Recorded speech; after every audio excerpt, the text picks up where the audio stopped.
ಬೇಕು ಬೇಕು ಎಲ್ಲಿವರೆಗೂ ಹೋರಾಟ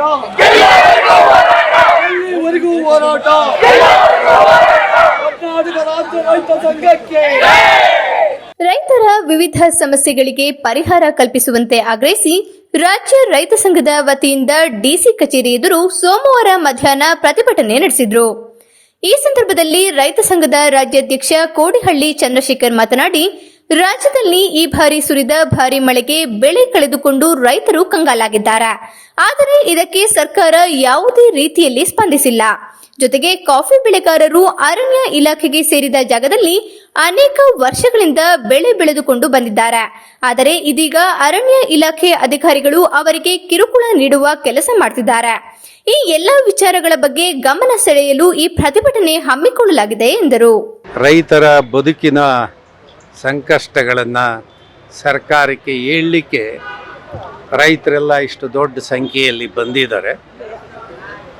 ಅತಿ ಹೆಚ್ಚು ಮಳೆ ಬಿದ್ದಿದೆ. ಮಲೆನಾಡು ಪ್ರದೇಶದಲ್ಲಿ ತುಂಬ ನಷ್ಟಕ್ಕೆ ಒಳಗಾಗಿದ್ದಾರೆ ರೈತರು. ಅದಕ್ಕೆ ಸರಿಯಾದ ಸರ್ಕಾರದ ಸ್ಪಂದನೆ ಇಲ್ಲ. ಎರಡನೇದಾಗಿ ಈ ಪ್ರದೇಶದಲ್ಲಿ ತೆಂಗು ಬೆಳೆ ಅತಿ ಹೆಚ್ಚು ಬೆಳೀತಾರೆ. ಜಿಲ್ಲೆಯಲ್ಲಿ ತೆಂಗಿನ ಬೆಲೆ 9-8 ರೂಪಾಯಿಗೆ ಬಂದು ನಿಂತಿದೆ. ಹಾಗಾಗಿ ರೈತರ ಅನೇಕ ಸಮಸ್ಯೆಗಳನ್ನು ತಗೊಂಡು ಇಲ್ಲಿ ಬಂದಿದ್ದಾರೆ. ಮತ್ತು ರೈತರು ಅರಣ್ಯ ಅಥವಾ ಕಂದಾಯ ಇತರೆ ಭೂಮಿಗಳನ್ನು ಉಳುಮೆ ಮಾಡ್ತಾ ಇದ್ದಾರೆ. ಫಾರೆಸ್ಟ್ ಇಲಾಖೆಯವರು ಪದೇ ಪದೇ ಕಿರುಕುಳ ಕೊಡ್ತಾರೆ. ಈ ಎಲ್ಲ ವಿಷಯಗಳನ್ನು ಸರ್ಕಾರಕ್ಕೆ ಹೇಳಲಿಕ್ಕೆ ಮತ್ತು ಸರ್ಕಾರವನ್ನು ಜಾಗ್ರತೆ ಮಾಡಲಿಕ್ಕೆ ಈ ಸಂದೇಶವನ್ನು ತಗೊಂಡ್ಬಂದಿದ್ದಾರೆ.